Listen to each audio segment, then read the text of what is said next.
এখন ঘড়িতে বাজে 12টা বাজতে যায়। আমি এখন বানাচ্ছি ডিমের কারি, শুধু ডিমের কারি বানাচ্ছি। এখানে একটু রসুন একটু আদা ছাড়িয়েছি, তাও কটা, 2 কি 3টে। সকালে মাটন আলু দিয়ে ঝোল করেছিলাম, সেটা রাখা আছে, কিন্তু সকালে আলু দিয়ে মাটনের ঝোল খেয়েছে বলে এখন 12টা বাজতে প্রায় 10 মিনিট বাকি। মাটনের ঝোল আলু দিয়ে খেয়েছে বলে, দাঁড়াতো, মাটনের আলু দিয়ে ঝোল খেয়েছে বলে এখন রুটি দিয়ে আর মাটনের ঝোল খাবে না, এখন ডিমের কারি খাবে। বলছে আমার মধ্যে 2টো ডিমের হলে তুমি কারি বানাও, আমি মাটনের খাবো না। সকালে আলু দিয়ে ঝোল খেয়েছি, ওটা ভাত দিয়ে ভালো লাগছিল, আমি রুটি দিয়ে খাবো না, সেই জন্য এখন আমি ডিমের কারি বানাচ্ছি। দেখতে এসছি শয়তান, দেখা রাতে মাটন আর খেয়ে গেছি, খাবো, আর এখন আবার ডিমের কারি খাবো। বলছে দিন খাওয়াতে, তাই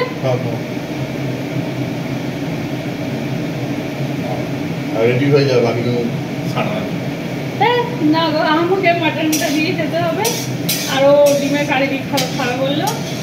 ব্রাউন করে ডিমটা ভেজে নেবে, প্রথমে 2টো ডিমের কারি করছি, প্রথমে ব্রাউন করে ডিমটাকে ভেজে নেবে, ডিমটাকেও ভেজে নেবে সিদ্ধ করে। এখানেই মশলা দিয়েছিলাম, 2টো ডিমের একটুখানি মশলা, কি মিষ্টি চালাবো, হাতেই কি খাবো তো করে। এখনও দেখে এসছে আমি এই ডিমের কারি করছি কি না, বলো মাটন দিয়ে খেলে হয়ে যেত, আমাকে এত এখন ডিমের কারি করতে হতো না, মাটনটা দিয়ে কাজ চালিয়ে দিতাম। করি চলো, এরকম কাদের বাড়িতে হয় জানি না, আমার তো মনে হয় শুধু আমাদের বাড়িতেই হয়।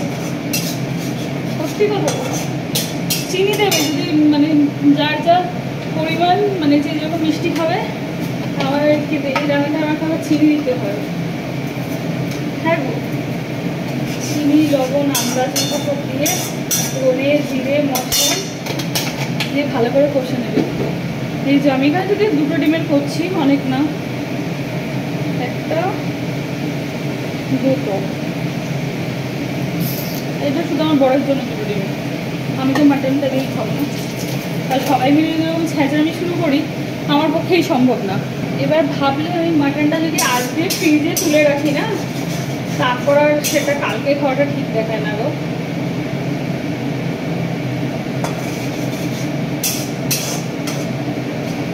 চিনিটা কম, নুনটাও কম, আরে আমার মধ্যে এ দিয়ে গেল না, ডাইজেন দিয়ে গেল না, আমি আর স্বাদও বুঝতে পারবো না, যা পাচ্ছি করছি।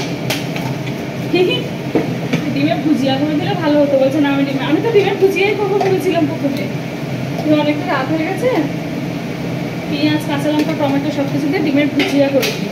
ও বাবা না, বলছে ডিমের কারি করবো, অনেকদিন ডিমের কারি খাওয়া হয়নি একদম, বলে ঠিক আছে প্লিজ,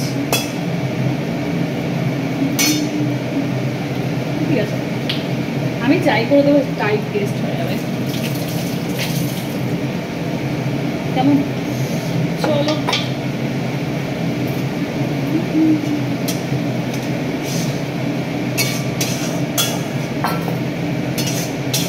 হ্যাঁ প্রথমে ডিমটাকে সিদ্ধ করবে, তারপর ব্রাউন করে ভেজে নেবে, তারপর আদা রসুন পেঁয়াজ যে যার পরিমাণ মতো, যে যেরকম খাবে সেরকম একটু খেতে খেতে করে নেবে, একটু বেটে বেটে নেবে, নিয়ে পেঁয়াজটা একটু ব্রাউন করে ভাজবে, ভেজে শুকনো লঙ্কা তেজপাতা জিরে ফোড়ন দিয়ে আদা রসুন পেঁয়াজ টমেটো সব কিছু দিয়ে কষে নুন চিনি ধনে জিরে যা দেবে দিয়ে জল ঢেলে দেবে।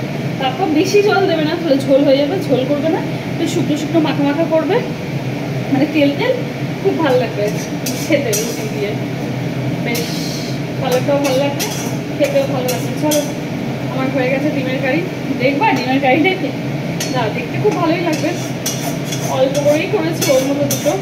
আর আমি খাসি মাটনটা খাবার মানে বাড়া হয়ে গেত, ও বাবা খাওয়ার আগে আমি বলছি কী দিয়ে খাবো, তারপরে বললাম কি ওই তো সকালের মাংস আছে মাটন আলু দিয়ে করে রাখা, আর রুটি মিষ্টি। তা বলছে না আমি সকালে মাটন খেয়েছি, আর এখন ওই মাটন আমার খেতে ভালো লাগবে, তখন ভাত দিয়ে গেছি, ঠিক আছে তুমি ডিমের কারি করো, আবার ফ্রিজ দিয়ে ডিম বের করে কারি করো।